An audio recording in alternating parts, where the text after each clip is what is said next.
इस श्लोक में बताया जा रहा है कि जो कामनाएं हैं या इच्छाएं हैं, सबसे पहले मनुष्य की इंद्रियां, बुद्धि और विषय को अपने वश में कर लेती हैं। आप कह दोगे इंद्रियां क्या हैं? इंद्रियों की चर्चा बहुत पहले हो कि जो चीज़ हम आँख से आँख है, कान है, जिह्वा है, ये जितने मतलब कर्म होती हैं, 5 इंद्रियां, 5 बोलते हैं, 5 इंद्रियां और इंद्रियों के विषय होते हैं। तो सबसे पहले वो इंद्रियों को वश में करती हैं कामनाएं। इंद्रियों का बुद्धि और मन को भी वश में कर लेती हैं।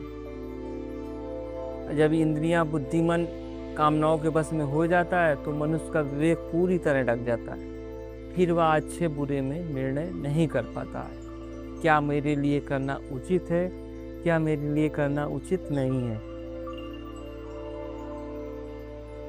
यदि कामनाओं पर विजय पानी है तो सबसे पहले हमने अपने इंद्रियों, मन, बुद्धि पर नियंत्रण करना अति आवश्यक है। अगर इन पर नियंत्रण करेंगे तभी कामनाओं का पे नियंत्रण कर पाएंगे।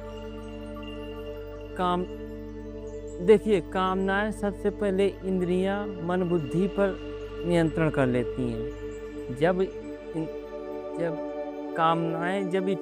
जब मनुष्य की इच्छाएं इंद्रियां, मन, बुद्धि को अपने वश में कर लेती हैं तो मनुष्य के विवेक को पूरी तरह ढक देती हैं।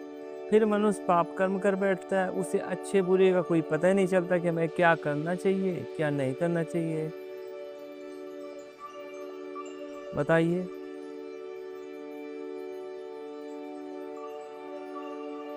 यदि मन, बुद्धि और इंद्रियों पर नियंत्रण न किया जाए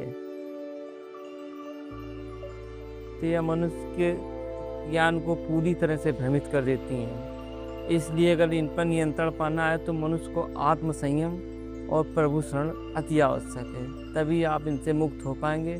वरना यह इंद्रियां, मन,